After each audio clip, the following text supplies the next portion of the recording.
16 December বিজয় দিবসের ভোরে মাঠে নামতে যাচ্ছেন লিটন মিরাজরা। ওয়ানডে সিরিজের তেতোসাদ ভুলে এবার কামব্যাকের পালা। ওয়েস্ট ইন্ডিজের বিপক্ষে সেরা একাদশ বাছাই করতে যথেষ্ট সতর্ক টাইগার ম্যানেজমেন্ট। তামিম, সৌম্য, লিটনদের নিয়ে টপ অর্ডার। জাকের আলী অনিকের নেতৃত্বে ফিনিশিং লাইন।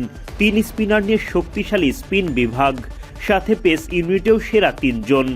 সব মিলে সিরিজের প্রথম টি-20তে কারা থাকছেন সেরা একাদশে সেটাই দেখে নেওয়া যাক একে একে।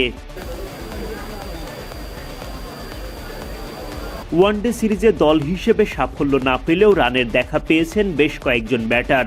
ওপেনার তানজিদ তামিম তাদের মধ্যেই একজন। টি-20তেও তার ওপরই আস্থা। গ্লোবাল সুপার লিগের সেরা ব্যাটার সৌম্য সরকার ওপেনিংয়ে জুটি বাঁধবেন তামিমের সাথে। ক্যারিবীয়দের বিপক্ষে সবশেষ ওয়ানডেতে 73 রানের ইনিংস সরকারকে আত্মবিশ্বাস দেবে টি-20তেও।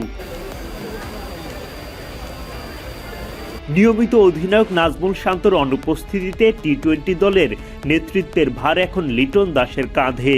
একই সাথে শান্তর মতোই 3 নম্বর পজিশনটাও সামাল দিতে হবে ব্যাট হাতে। অধিনায়কের ব্যাট হাসলে শক্তিশালী ক্যারিবীয়দের বিপক্ষে চাপ বাড়াতে পারবে বাংলাদেশ।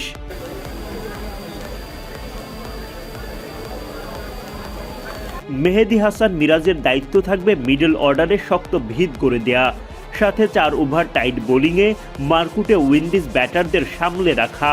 মিরাজের সাথে স্পিনে সঙ্গ দেবেন শেখ মেহেদী ও রিশাদ হোসেন। সৌম্যর মতো তারা দুজনই আবার রংপুরের হয়ে গ্লোবাল সুপার লিগের চ্যাম্পিয়ন। স্পিনের সাথে ব্যাটিংয়েও দলকে সাপোর্ট দেওয়ার সক্ষমতা রয়েছে রিশাদ মেহেদীদের।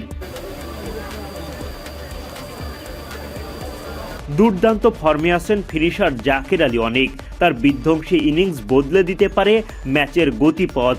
জাকেরের সঙ্গী হতে লড়াই হবে আফিফ হোসেন ধ্রুব ও শামীম পাটোয়ারির মধ্যে। সেক্ষেত্রে শামীম অনেকটাই এগিয়ে থাকবেন। 3 স্পিনারের পাশাপাশি পেস ইউনিটেও দেখা যেতে পারে 3 জনকে। মুস্তাফিজুর রহমান না থাকায় তাদের সবার কাঁধেই বাড়তি দায়িত্ব।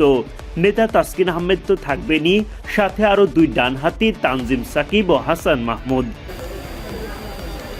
শেষ পর্যন্ত একাদশ যেমনই হোক না কেন সবাইকে দিতে হবে নিজেদের সামর্থ্যের সর্বোচ্চটা। তবেই কেবল শক্তিশালী ওয়েস্ট ইন্ডিজের বিপক্ষে জয় সম্ভব।